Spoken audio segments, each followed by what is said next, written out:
প্রিয় দর্শক আসসালামু আলাইকুম। এবার হাসনাত আব্দুল্লাহর পরে কপাল খুলে যেতে যাচ্ছে নাহিদ ইসলামেরও। তিনিও রিট করেছেন তার প্রতিদ্বন্দ্বী বিএনপির এম এ কাইয়ুম প্রসঙ্গে। দ্বৈত নাগরিকত্ব লুকিয়ে রেখে তিনি নির্বাচন কমিশনের কাছে দ্বৈত নাগরিকত্ব লুকিয়েছেন এমনটাই বলেছেন এবং উনি বিভিন্ন সোর্স থেকে জানতে পেরেছেন এবং কনফার্ম হয়ে আজকে রিট করেছেন। উনি যেটা বলেছেন যে ঢাকা ১১ আসনের ১১ দলীয় জোটের প্রার্থী ও জাতীয় নাগরিক পার্টির আহ্বায়ক নাহিদ ইসলাম বলেছেন যে কয়েকদিন আগে আমার বিভিন্ন সোর্স থেকে জেনেছি যে উনি বিএনপির প্রার্থী এম এ কাইয়ুম দ্বৈত নাগরিক। তিনি ইসিতে তথ্য গোপন করেছেন এবং এই এলাকার একজন সচেতন নাগরিক হিসেবে আমরা কোর্টে গিয়েছি। এখন আইনের সিদ্ধান্ত এবং আইন বিচার করবে। সোমবার সকালে পশ্চিম রামপুরায় গণসংযোগকালে সাংবাদিকদের একথা বলেন এবং ঢাকা ১১ আসনে বিএনপি প্রার্থী এম এ কাইয়ুম বিদেশি নাগরিকত্বর বিষয়ে হাইকোর্টে রিট আবেদন দাখিল করার পর এই ইস্যুতে কথা বলেন নাহিদ ইসলাম। নাহিদ ইসলাম বলেন যে প্রতিদিন নাহিদ ইসলামের কতগুলো ব্যানার ছিঁড়ে ফেলা হচ্ছে তা খোঁজ নিয়ে দেখেন এবং আমাদের কর্মীকে হুমকি দেওয়া হচ্ছে। আমরা আসলে আমার আসনে এই অবস্থা তাহলে অন্যদের আসনে কি হতে পারে সেটা বুঝেন এবং ইসিকে জানানোর পরেও তার কোনো ব্যবস্থা নেয়নি। তিনি ব্যক্ত করেন যে নির্বাচনকে ঘিরে আবারও লাশের রাজনীতি শুরু হয়েছে। আসলে নাহিদ ইসলাম এখানে কোথায় লাশ খুঁজে পেয়েছেন সেটা আমরা দেখিনি। কারণ এর মধ্যে একজনের মৃত্যু হয়েছে যদিও কোনো মৃত্যুই আমাদের কাঙ্ক্ষিত না এবং তফসিল ঘোষণার পরে যে মৃত্যু হয়েছে ২ জনের হাদির কথা আমরা এখনো ভুলি নাই এবং বিএনপির মোবাশ্বের।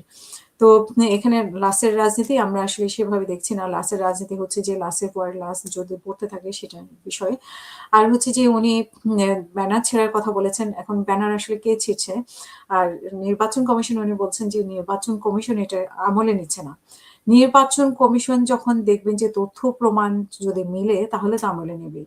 তার যদি কোনো ভিত্তি না থাকে, ওনাদের যেরকম নাসির পাটোয়ারি মানে প্রতিদিন অনেকগুলো অভিযোগ করে যাচ্ছেন মির্জা আব্বাসের ব্যাপারে। সত্য মিথ্যা বানায় যেটা মানে আমরা দর্শক যারা আমরাই টায়ার্ড হয়ে গেছি এই বিষয়টা দেখে যে সারাক্ষণ মির্জা আব্বাসকে খোঁচানোর বিষয়ে। তো এখন উনারা যদি যে সেরকমই নাসির পাটোয়ারির ডিম ছোঁড়া নিয়ে যেটা বলা হয় যে উনারা নিজেরাই ডিম ছুঁড়ে খোঁচাখুচিতে কাজ হয় নাই, পরে ডিম ছুঁড়ে এরকম একটা সিন ক্রিয়েট করেছে। তো সেখানে নাহিদ ইসলামের ব্যানারও তারা ছিঁড়ে ফেলেছে কিনা সেটাও তো দেখার বিষয়।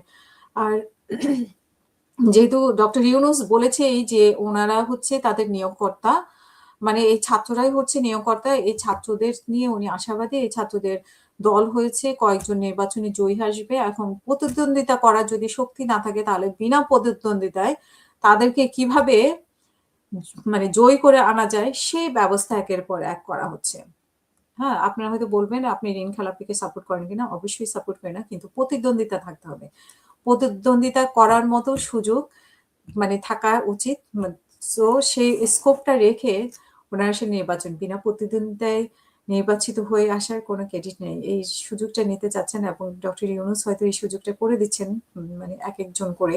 যেহেতু উনি আশা করছেন যে ওদের হাতে উনি বিশ্ব দিয়ে দিচ্ছেন, ওদের হাতে দেশ দিয়ে দিচ্ছেন। তো ১.৫ বছর আমরা দেখেছি যে ওদের হাতে মানে দেশ, বিশ্ব বা ওদের হাতে দেশ কিভাবে নিরাপদ ছিল এবং তাদের দুর্নীতি হয়নি, করেনি। এরকম যদিও ওরা চ্যালেঞ্জ করে কিন্তু আসলে কতটুকু করেছে, কতটুকু করেনি সেটা নিশ্চয়ই আপনি, আমি, আমরা সবাই জানি। আর আজকে নাহিদ ইসলাম শুনলাম যে সংবিধানের কথা বলছেন। তো সংবিধানে যে দ্বৈত নাগরিকত্ব নেই, সংবিধান অনুযায়ী নির্বাচন হচ্ছেন। তো যেই নাহিদ সংবিধানের কথা বলছেন, সেই নাহিদকে আমি মানে মনে করিয়ে দিতে চাই যে কোন সংবিধানের অধীনে আপনি উপদেষ্টা ছিলেন। সংবিধানের কথাই যদি আসে তাহলে তো এই সরকারই থাকে না, এই নির্বাচনই হয় না। সো উনি আজকে সংবিধানের দোহাই দিয়েছেন এবং যেই সংবিধানকে মুজিববাদের সংবিধানকে উনি কবর রচনাও করতে চেয়েছেন, সেই সংবিধানের উদাহরণ আজকে উনি এম এ কাইয়ুমের ক্ষেত্রে ব্যবহার করছেন। তো সংবিধানের ব্যবহার আপনাদের যখন যেখানে প্রয়োজন হবে সেখানে ব্যবহার করবেন। যেখানে ছুড়ে দেওয়ার প্রয়োজন হবে সেখানে ছুড়ে দিবেন। এটা আসলে আপনাদের মানে পুরো বাংলাদেশটা এখন ছেলের হাতের মোয়া হয়ে গেছে আপনাদের এবং ডক্টর ইউনূসের। ডক্টর ইউনূসের এই মোয়াটা কার হাতে তুলে দিবে সেটাই উনি এখন সিদ্ধান্ত নিয়ে রেখেছেন। শুধু কার্যকর করাটা বাকি। ১২ই ফেব্রুয়ারি ডক্টর ইউনূস কিভাবে কার্যকর করেন সেটা আমরা দেখব।